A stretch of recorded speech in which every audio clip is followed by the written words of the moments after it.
Ada suara derap langkah kaki dari arah gedung menyadarkan Leon bahwa nyawanya tengah berada dalam bahaya. Dia yakin tidak lama lagi sekumpulan Vector akan kembali menyerangnya. Mengabaikan kelima Vector dalam keadaan tubuh mereka yang tak utuh dan masih melancarkan tembakan padanya, Leon berlari dengan terpincang-pincang menuju hutan di sampingnya. Otak cerdasnya mengingat dengan jelas perkataan Silva hari itu. Gadis itu mengatakan dengan jelas bahwa para Vector akan berhenti mengejarnya ketika dia memasuki hutan. Leon melakukan hal yang sama. Dia memutuskan memasuki hutan itu, mengabaikan resiko dia akan bertemu dengan monster lainnya di dalam hutan. Yang berada dalam pikirannya saat ini hanyalah menyelamatkan diri dari serangan para Vector. Kondisinya saat ini mustahil mampu membuatnya menghadapi mereka. Dalam keadaan normal pun Leon merasa ragu mampu menghadapi serangan para Vector. Langkah kakinya tidak berhenti seiring dengan darah yang terus menetes dari betisnya yang tertembak. Suara tembakan itu masih mengiringi langkahnya. Seandainya dia tidak mengenakan jaket anti peluru, mungkin rohnya sudah melayang ke dunia lain saat ini. Dengan terengah-engah akhirnya Leon berhasil masuk ke dalam hutan. Dia bergidik ngeri melihat pemandangan di dalam hutan itu. Pohon tinggi dengan daunnya yang lebat memenuhi penglihatannya. Akar-akar pohon berukuran besar mencuat dari dalam tanah. Semak-semak liar dan tumbuhan lebat menghalangi penglihatan Leon dari sekeliling hutan. Hewan-hewan melata penuh bisa yang dilihatnya bertengger manis di beberapa pohon. Oh, jangan lupakan kegelapan yang memenuhi penglihatan saat ini. Pohon-pohon besar itu menghalangi sinar matahari masuk ke dalam hutan, membuat suasana hutan ini menjadi gelap. Meski cahaya remang-remang masih ada, sehingga membuat Leon setidaknya masih bisa melihat kondisi sekeliling hutan. Leon menyandarkan tubuhnya pada sebuah pohon. Dia mengambil sebilah pisau dari dalam ranselnya, dan dengan pisau itu dia robek kain yang menghalangi luka di betisnya. Terlihatlah luka menganga dan sebuah peluru bersarang di dalam dagingnya. Darah tantinya menetes dari luka itu. Dia teguk salivanya sesaat sebelum melanjutkan niatnya. Dengan pisau itu dia cungkil peluru di betisnya. Dia pernah merasakan sakit yang lebih besar dari ini. Selain itu tak terhitung betapa sering tubuhnya ditembus oleh peluru. Karena itu, rasa sakit ini sudah cukup familiar baginya. Tak lama peluru itu berhasil dikeluarkannya. Dia membalut luka itu dengan kain celananya yang dirobek tadi. Dia memeriksa isi ranselnya dan seulas senyum tersungging di bibirnya ketika dilihatnya sebuah botol bertuliskan kata Harvey S dan sebuah benda persegi yang diketahuinya diberi nama Genom oleh penciptanya. Ini berada di dalam ranselnya. Penyusupan ini meski diketahui oleh mereka, tapi tidak sepenuhnya gagal menurut Leon. Dia berhasil mencuri benda-benda penting ini, benda-benda yang akan mengungkap rahasia di balik Vector-Vector itu. Melihat kenyataan makhluk-makhluk itu tidak bisa mati, sempat membuat Leon merasa gusar. Tapi mengingat dia telah berhasil mencuri benda-benda penting ini, sebuah harapan besar kembali terukir di benaknya. Dia tahu setelah menyerahkan benda-benda itu pada Bella, dia akan segera tahu cara untuk melenyapkan mereka. Keyakinannya akan hal itu membuat Leon kembali bersemangat melanjutkan misinya. Mengabaikan rasa perih di betisnya, dia kembali melanjutkan perjalanannya. Tidak mungkin dilupakannya tujuan lain dari misi ini, yaitu untuk membawa keluar jasad gadis bernama Sylvie, yang tidak lain merupakan putri dari mantan kekasihnya dulu. Langkahnya terus maju dengan tatapan matanya menatap sekeliling.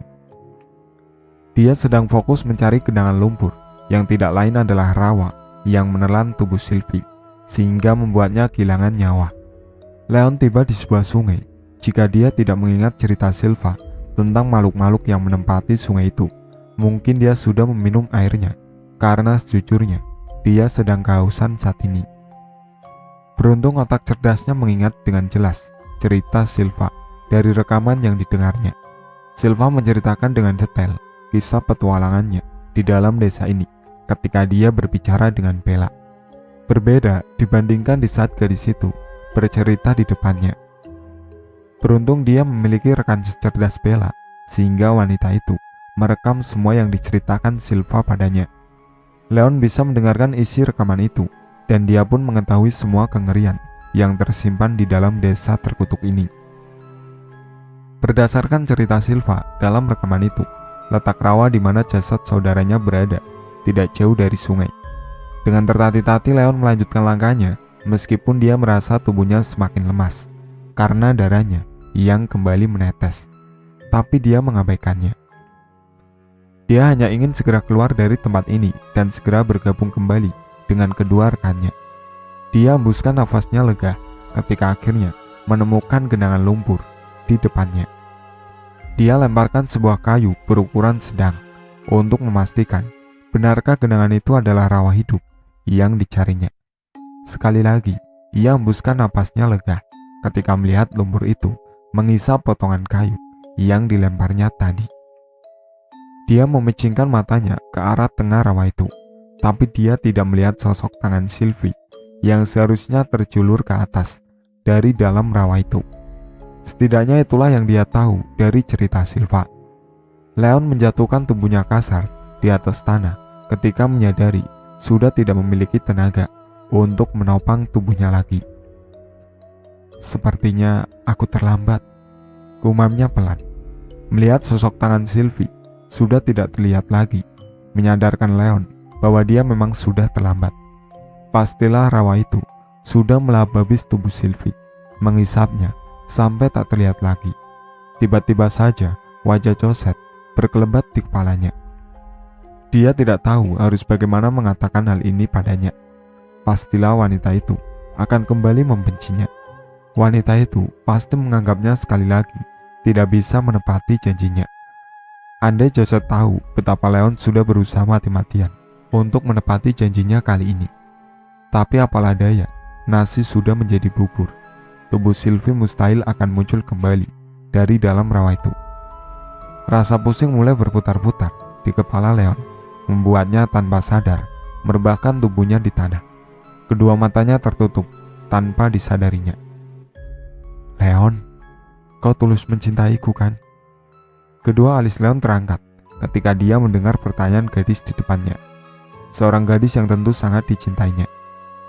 Pertanyaan bodoh macam apa ini? Kau tahu betul jawabannya. Senyum sinis mengiringi perkataannya. Tak ayal, gadis itu pun ikut tersenyum. Berarti kau akan menikahiku? Tanyanya lagi, yang kembali membuat kedua alis Leon terangkat ke atas. Iya, jika waktunya tiba nanti, jawab Leon enteng, sambil tangannya mengeluarkan sebuah benda pipi dari saku celananya. Dia tersentak ketika gadis itu tiba-tiba merebut ponselnya dan menatap tajam padanya. Aku sedang bicara serius denganmu. Aku harap kau bisa mendengarkannya dengan baik. Bentak gadis itu yang membuat Leon menatap bingung padanya. Entah apa yang terjadi pada kekasihnya itu. Dia tidak pernah bersikap seperti ini sebelumnya. Ada apa? Tanya Leon singkat, merasa butuh penjelasan dari kekasihnya akan sikapnya yang aneh dan tidak biasa itu. Aku mohon padamu, nikahi aku secepatnya. Jika bisa, besok kita nikah. Bagai tertimpa langit runtuh, itulah yang dirasakan Leon saat ini. Dia tak pernah menyangka kalimat itulah yang akan terlontar dari bibir tipis gadisnya. Hah? Kau sedang bercanda? Kenapa kita harus menikah buru-buru seperti itu? Lagi pula kita masih terlalu muda, belum pantas untuk menikah. Ibuku, dia sedang sakit parah. Dia mengatakan ingin melihatku menikah sebelum dia tiada. Air mata melucur dari kedua mata indah gadis itu, membuat hati Leon terenyuh saat itu juga. Ibumu pasti akan sembuh. Dia akan baik-baik saja. Percayalah padaku, ujar Leon mencoba menenangkan. Dari mana kau bisa yakin itu? Kau bukan Tuhan yang bisa tahu kapan manusia akan mati. Bahkan dokter sekalipun mengatakan bahwa hidupnya tidak akan lama lagi. Dia sedang sekarat dan hanya dia keluarga yang kumiliki. Aku sadar tidak pernah bisa membuatnya bangga dan bahagia. Karena itu sebelum dia pergi, sekali saja aku ingin membahagiakannya. Aku ingin membuatnya pergi dengan tenang. Hanya dengan cara ini, aku bisa mewujudkan harapanku ini. Aku mohon padamu, nikahilah aku. Ini demi buku. Leon terdiam. Berbagai pemikiran berkecamuk di dalam benaknya. Gadis di depannya ini begitu berarti dalam hidupnya. Tapi menikah di usia semuda ini, entahlah, Leon tidak yakin. Tak pernah terlintas sedikit pun di benaknya untuk menikah muda. Leon, bagaimana? Kau mau mengabulkan permohonanku ini kan? Gadis itu kembali bersuara, sedangkan Leon masih sibuk dengan pemikirannya sendiri. Aku akan memikirkannya, jawabnya akhirnya bersuara. Aku tidak punya banyak waktu untuk menunggu. Malam ini, aku akan menunggu jawaban darimu. Dan jika keputusanmu adalah iya, besok kita akan melangsungkan pernikahan di rumah sakit di depan ibuku. Leon mengangguk, mengutarakan persetujuannya. Baiklah, aku pergi, kutunggu kabar darimu. Gadis itu melangkah pergi, menjauhi Leon. Leon hanya diam, dengan tatapannya tertuju pada punggung kekasihnya yang semakin menjauh. Tapi perlahan sosok seorang pria muncul berdiri di samping gadisnya. Pria itu menggenggam tangan gadisnya. Hati Leon bagai tersambar petir ketika dilihatnya. Pria itu mulai berani melakukan hal yang lebih. Dia mendekatkan wajahnya ke arah gadis itu. Kedua mata Leon membulat sempurna ketika melihat kekasihnya tidak melakukan perlawanan. Bahkan dia ikut mendekatkan wajahnya ke arah pria itu. Leon tahu betul apa yang akan dilakukannya oleh kedua orang di depannya itu. Tidak, Joe, teriaknya. Napasnya terengah-engah dan dia pegangi kepalanya yang terasa begitu berat. Ditatapnya sekeliling, dia terenyak ketika menyadari di mana dia berada sekarang ini. Hanya mimpi, tapi kenapa harus mimpi itu? Sial, kerutunya sambil tangannya mengepal kuat. Mimpi buruknya itu telah membuatnya kembali mengingat peristiwa menyedihkan di masa lalunya. Saat itu sebenarnya Leon memutuskan untuk mengabulkan permohonan Joseph. Dia bertekad untuk menikahinya. Namun di saat dia bermaksud untuk menghubunginya dan memberitahukan keputusannya, sebuah kejadian tak terduga terjadi. Dia mendapat panggilan darurat yang mengharuskannya pergi saat itu juga. Dan bodohnya dia saat itu karena dia tidak menyempatkan dirinya untuk menghubungi Joseph. Mungkin seandainya saat itu dia memberitahukan keputusannya dan memintanya untuk menunggu beberapa hari saja sampai dia kembali, maka dia tidak akan pernah kehilangan gadis itu. Kehilangannya membuat Leon merasa semangat hidupnya telah hilang. Semenjak saat itu Leon tidak peduli lagi dengan sekitarnya. Dia selalu menyibukkan dirinya dengan berbagai peperangan dan tugas militernya. Dia bahkan tidak mempedulikan lagi meski berulang kali dia nyaris kehilangan nyawanya dalam peperangan itu. Puncaknya, dia kehilangan tangan kanannya. Di part sebelumnya, udah diperlihatkan tangan kanan Leon menggunakan tangan android sekarang. Leon mengembuskan nafasnya kasar. Dia menyadari bukan saatnya untuk tenggelam dalam penyesalan masa lalunya.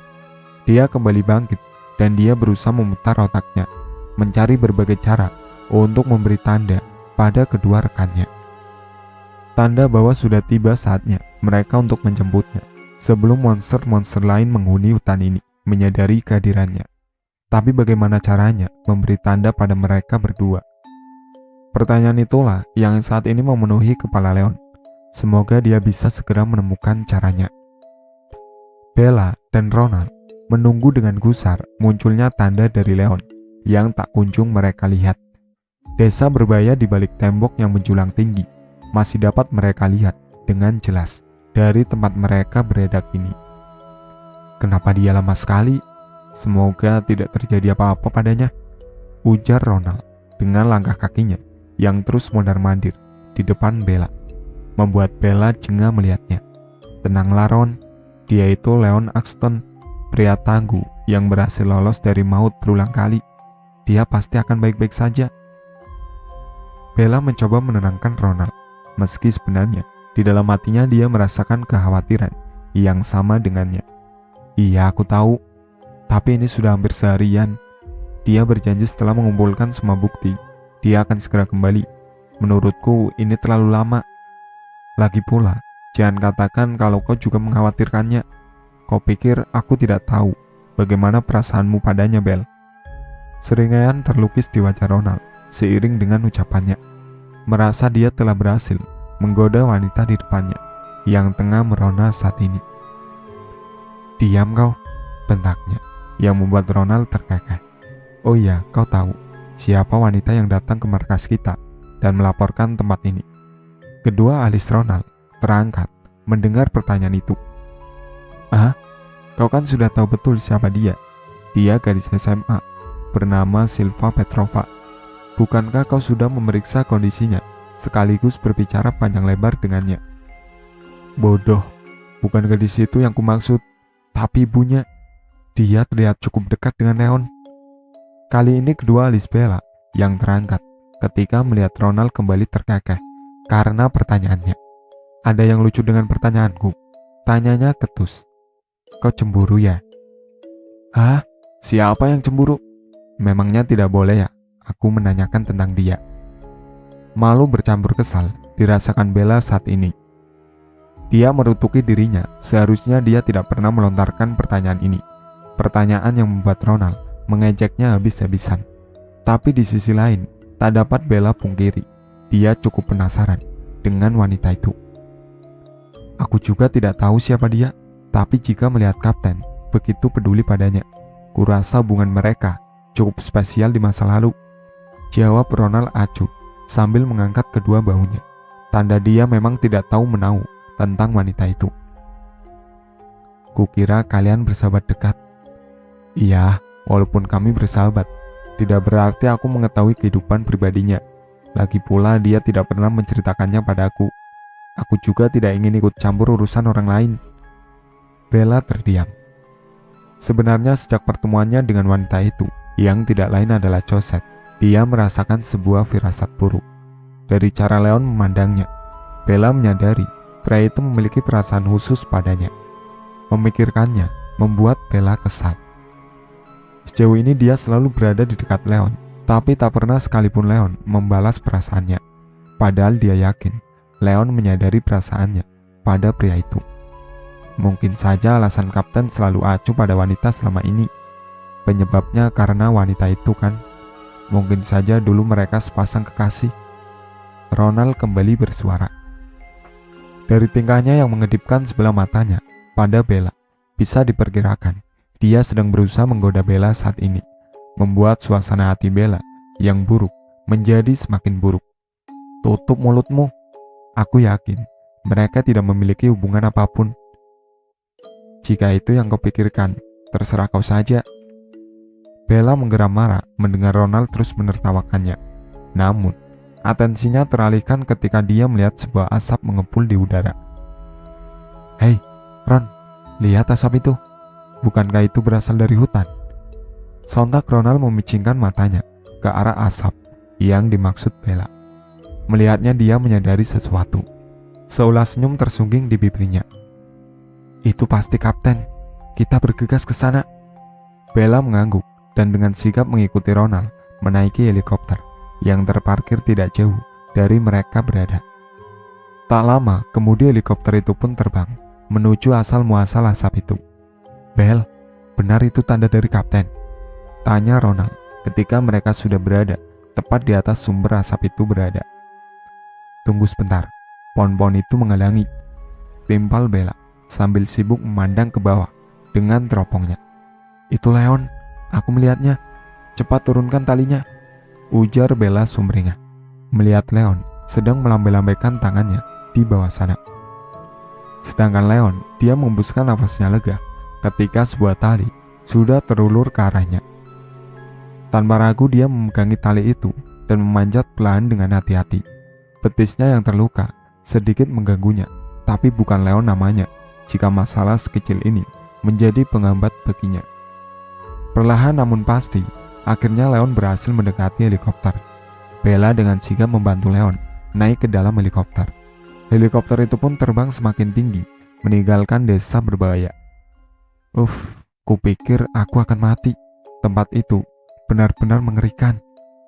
Leon mengembuskan nafasnya pelan sambil menyandarkan tubuhnya merasa tubuhnya masih terasa lemas.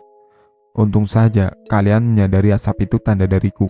Aku hanya bisa membakar ranting-ranting pohon untuk memberikan tanda pada kalian, ucap Leon lagi dengan napas yang masih terengah-engah. Memangnya kau pikir kami ini siapa? Kami ini bawahanmu yang cerdas. Ronald berucap bangga sambil terkekeh. Tidak, kalian bukan bawahanku, tapi rekanku. Terima kasih, sudah datang tepat waktu. Kakimu kenapa? Tampak raut khawatir di wajah Bella ketika dia menyadari luka di betis Leon. Mereka menyadari penyusupan ini, monster-monster yang dinamakan Vector itu. Aku bertemu dengan mereka.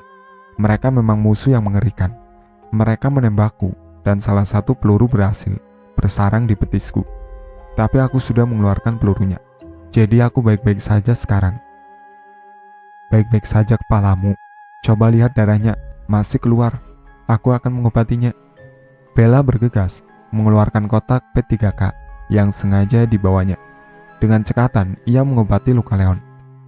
Jadi kau sudah bertemu dengan monster-monster itu, Kapten? Tanya Ronald dengan kedua matanya yang tetap fokus mengendarai helikopter. Iya, semua yang diceritakan gadis bernama Silva itu memang benar. Kau juga sudah bertemu dengan serigala-serigala di hutan? Tidak, aku beruntung tidak bertemu mereka. Tapi meski tidak melihat mereka, aku tidak akan meragukan cerita gadis itu lagi. Yah, sayang sekali kau tidak bertemu dengan serigala-serigala itu. Kedua alis Leon terangkat. Wajahnya memerah, menahan kesal mendengar perkataan Ronald. Ron, kau ingin aku mati ya? Hah, mana mungkin. Jangan bicara sembarangan, Kapten. Kau mengharapkan aku bertemu dengan serigala-serigala itu? Artinya kau memang mengharapkan aku mati? Tentu tidak, Kapten. Maaf. Aku tidak bermaksud begitu. Ronald terkekeh, meski di dalam hatinya dia merasa cemas. Cemas Leon akan marah dan memberikan hukuman padanya gara-gara mulutnya yang gak bisa mengontrol ucapannya. Oh iya Bel, ada beberapa benda yang harus kau teliti dengan seksama di markas nanti, kata Leon sambil mengeluarkan benda-benda yang dimaksudnya dari dalam ransel. Dia serahkan benda-benda itu dan langsung diterima oleh Bella. 2 hari berlalu semenjak penyusupan rahasianya ke desa yang berbahaya itu. Leon menunggu dengan gelisah di ruangannya. Banyak hal memenuhi pikirannya saat ini, dan yang menjadi beban pikiran terbesarnya saat ini adalah Joseph. Iya, wanita itu. Leon bingung harus mengatakan apa pada wanita itu. Dia merasa telah gagal karena tidak bisa menepati janjinya pada wanita itu untuk membawa jasad putrinya. Tiba-tiba suara ketukan pintu terdengar, sukses membuyarkan semua lamunan Leon. Masuk, teriaknya. Sedetik kemudian, seorang wanita cantik berbalutan jas putih khas dokter masuk ke dalam ruangannya. Bagaimana? Kau sudah mendapatkan hasil penelitiannya? Tanya Leon yang dijawab dengan sebuah anggukan oleh Bella. Cairan di dalam botol kecil itu adalah virus yang bernama Herpes. Jenis virus yang materi genetiknya ditemukan pada manusia. 8% dari DNA manusia berasal dari virus. Hal ini sudah dibuktikan kebenarannya oleh para ilmuwan. Jelas Bella dengan raut wajah serius. Jadi virus itu 8% memang berada dalam tubuh manusia. Lalu apa yang terjadi jika 100% virus itu berada dalam tubuh manusia? Bella terenyak mendengar pertanyaan Leon. Dia tidak mampu membayangkan apa yang akan terjadi pada manusia jika tubuhnya dipenuhi virus itu. Tubuh Immortal Vector di desa itu. Aku yakin karena pengaruh virus itu. Immortal kau bilang? Bella tampak terkejut mendengarnya. Iya, mereka tidak bisa mati. Aku sudah menghancurkan tubuh mereka dengan bom. Tapi meski anggota tubuh mereka sudah tidak lengkap, mereka masih tetap hidup. Lagi pula sejak awal mereka memang sudah mati dan dibangkitkan kembali dengan virus itu.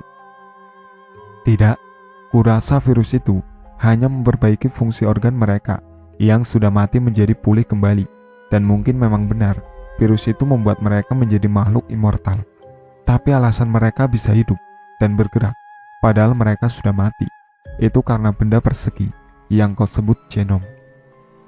Maksudnya, Bel? Leon meminta penjelasan ketika dia merasa tidak terlalu memahami maksud perkataan Bella. Benda yang bernama genom itu mampu mengantarkan tegangan listrik yang tinggi. Tegangan itu cukup untuk menggerakkan benda mati. Menurutku, juga mampu menstimulasi kerja otak dan mengontrolnya. Terdengar Leon mengembuskan nafasnya kasar mendengar penjelasan Bella. Oke, itu artinya pemikiran anak muda bernama Paul itu memang benar. Alat itulah yang mengontrol pergerakan dari Vector dan juga serigala zombie itu kan? Iya, anak itu cukup cerdas karena mampu menyimpulkan hal ini tanpa melakukan penelitian sebelumnya. Sayang, anak muda cerdas itu harus mati sia-sia di tangan monster yang kau sebut serigala zombie itu. Bella menundukkan kepalanya, menyadari dia sepemikiran dengan anak muda yang diceritakan Silva padanya tempo hari. Leon bangkit dari duduknya dan berjalan menuju pintu. Mau kemana kau? Tanya Bella heran. Tentu saja menemui komisaris. Sudah saatnya kita bertindak. Desa itu beserta monster-monsternya harus segera kita eksekusi sebelum mereka melakukan sesuatu yang mengerikan. Leon keluar dari ruangannya, mengabaikan Bella yang masih berdiri mematung dengan kedua matanya yang membelalak. Leon berjalan seorang diri menuju suatu tempat. Dari raut wajahnya, terlihat betapa seriusnya dia. Langkahnya terhenti ketika akhirnya dia tiba di depan sebuah ruangan. Dua orang pria berseragam yang berdiri di depan pintu ruangan itu bergegas memberi hormat ketika melihat sosok Leon. Apa komisaris ada di dalam? Tanya Leon kepada kedua orang itu. Beliau ada di dalam, Kapten. Jawab salah seorang pria tegas. Aku ingin bertemu dengannya. Ada beberapa hal penting yang harus aku laporkan padanya. Baik, Kapten. Mohon tunggu sebentar. Leon mengangguk dan pria itu pun masuk ke dalam ruangan. Tak butuh waktu lama untuk menunggu. Pria itu kembali dan mempersilahkan Leon untuk masuk. Di dalam ruangan yang berukuran sangat luas, terdapat sebuah meja dan seseorang tengah duduk di sebuah kursi tepat di depan meja itu. Pria parubaya yang sedang terduduk diam mendongakkan kepalanya begitu melihat sosok Leon memasuki ruangan dan kini sedang berdiri di hadapannya. Dengan sikap Leon memberi hormat pada pria parubaya itu yang jika dilihat dari papan nama di atas meja memberitahukan bahwa namanya adalah Mr. Zero Axton. Selamat siang, Pak Komisaris. Mohon maaf karena saya menghadap Anda tanpa membuat janji terlebih dahulu. Ada masalah darurat yang harus saya laporkan kepada Anda segera. Ujar Leon penuh hormat. Sudahlah Leon, tidak perlu bersikap formal seperti itu. Jika kita sedang berduaan saja, berapa kali harus kukatakan ini padamu? Zero mengembuskan nafasnya kasar, dengan tatapannya tertuju pada Leon yang tengah menunduk. Sedangkan di dalam pikiran Leon, ada sebuah kenangan di masa lalu yang tengah terbesit. Pria parubaya yang berada di hadapannya ini merupakan satu-satunya orang yang begitu dihormati olehnya. Tidak mungkin dilupakannya betapa berjasanya pria itu baginya. Dia telah menyelamatkan Leon dan merubah kehidupannya sepenuhnya. Leon adalah anak yatim piatu karena kedua orang tuanya tewas dalam peperangan. Saat usianya baru menginjak 7 tahun, Leon sudah merasakan pahitnya dan beratnya hidup di dunia yang penuh dengan pertumpahan darah. Dia harus bersusah payah hanya untuk mempertahankan hidupnya. Bahkan bukan sesuatu yang asing bagi Leon saat ini ketika dia harus menahan sakit pada perutnya karena kelaparan dan kehausan. Dia bagi hidup sebatang kara di dunia yang bisa dikatakan cukup kejam baginya. Dalam keterpurukan di hidupnya itu, Zero datang secara tiba-tiba dan berbaik hati membawa serta Leon bersamanya. Dalam pertemuan pertama mereka yang tanpa disengaja ketika Leon hendak mencuri makanannya, dia tidak menghukum Leon. Sebaliknya, dia bersikap sangat baik padanya, memberikan berbagai makanan yang tak pernah dimakan olehnya sebelumnya, memberikan Leon tempat tinggal, dan lebih dari itu, dia bahkan memberikan nama marganya di belakang nama Leon. Leon Axton. Nama itu adalah nama baru yang diberikan oleh Zero Axton padanya semenjak dia merawat dan menampung Leon. Ketika itu Zero adalah seorang jenderal di dunia militer. 5 tahun berselang setelah Leon ikut serta dengannya, Zero mendirikan organisasi WFM ini, yang berhasil menjadi organisasi militer terbesar dan paling elit saat ini. Bukan tanpa alasan, WFM mendapat gelar seperti itu. Organisasi WFM nyaris tak pernah gagal dalam menjalankan misinya. Tidak ada satupun peperangan yang tidak mereka menangkan. Karena itu, banyak negara di dunia meminta bantuan mereka ketika terjadi konflik di negara tersebut. Bukan rahasia lagi di dunia militer betapa terlatihnya pasukan yang tergabung dalam naungan WFM. Dan Leon adalah salah satu prajurit terbaik yang dimiliki WFM. Bukan tanpa alasan juga kenapa Leon bisa setangguh itu. Sejak usianya 10 tahun, Zero sudah mengajarkan padanya cara menggunakan berbagai senjata dan juga bela diri, membuat Leon tumbuh menjadi sosok pria tak terkalahkan dalam pertempuran, baik dalam pertempuran individu maupun peperangan. Pertama kalinya Leon mengikuti peperangan yaitu ketika usianya baru menginjak 12 tahun. Bukan sesuatu yang aneh jika saat ini dia menjadi seorang spesialis dan ahli penyusun strategi perang. Pengalamannya sekaligus didikan keras dari Zero yang membuatnya menjadi pria tangguh seperti itu. Bahkan saat usia Leon menginjak 19 tahun, dia sudah dinobatkan sebagai kapten di WFM yang menaungi beribu-ribu prajurit spesialis perang. Masalah darurat apa yang ingin kau laporkan padaku? Tanya Zero yang seketika menyadarkan Leon dari lamunannya. Ada 2 orang wanita yang melaporkan sebuah tempat mencurigakan yang dipenuhi para monster menyerupai zombie. Pada awalnya aku tidak mempercayainya, tapi untuk membuktikan kebenaran dari laporan itu, aku melakukan misi rahasia untuk menyelidiki tempat itu. Aku berhasil menyusup ke dalam tempat itu, sebuah tempat yang menyerupai sebuah desa, seperti yang diceritakan oleh kedua wanita itu. Di sana memang dipenuhi mayat hidup yang sengaja diciptakan oleh seseorang untuk tujuan tertentu. Kau melakukan misi rahasia ini tanpa meminta izin dariku. Suara Zero meninggi. Dari raut wajahnya yang memerah, terlihat emosinya tengah memuncak. Aku harus membuktikan kebenaran dari laporan itu. Aku tidak berani melaporkan hal ini padamu sebelum kubuktikan kebenarannya.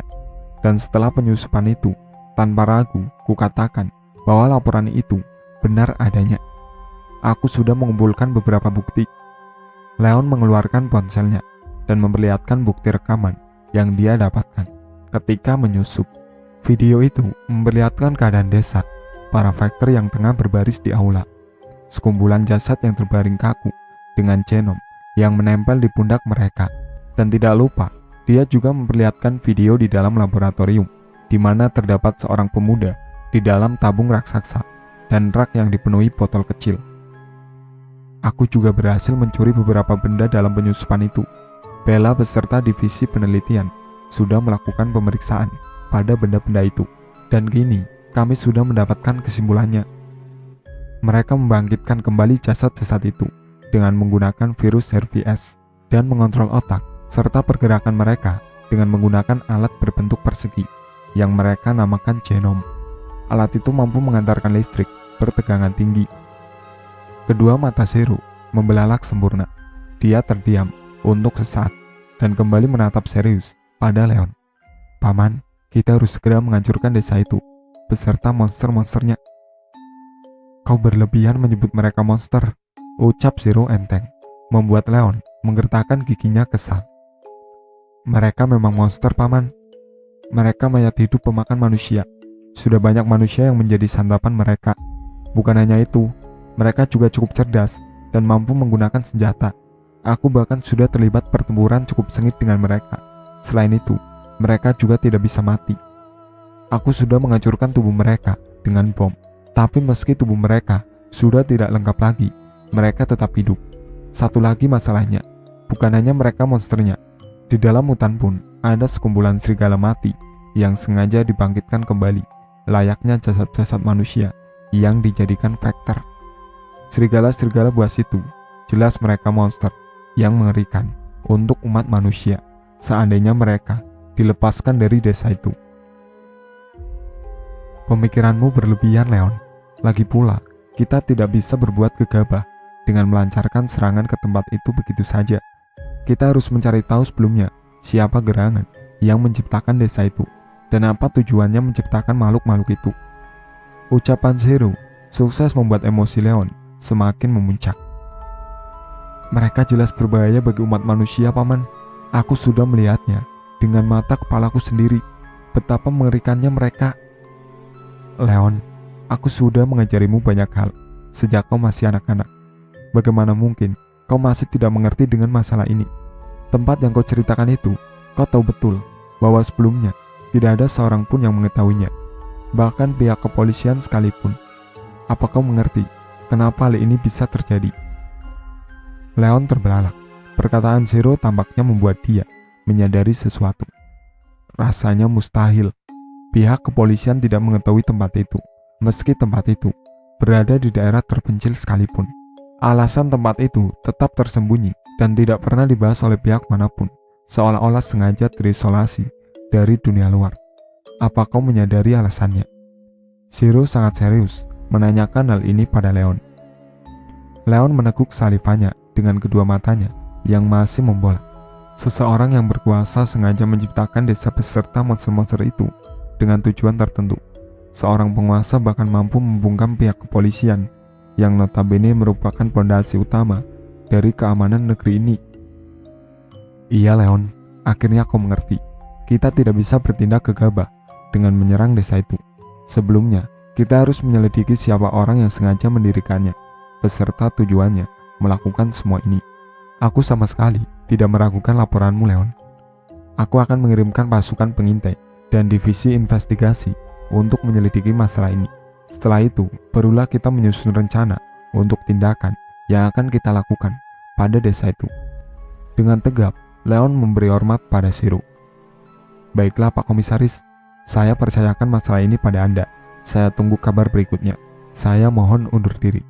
Setelah melihat Zero menganggukkan kepalanya, Leon berlalu meninggalkan ruangan itu. Sampai di sini dulu ceritanya. Nantikan cerita kelanjutannya. Sekian dari saya. Wassalamualaikum warahmatullahi wabarakatuh.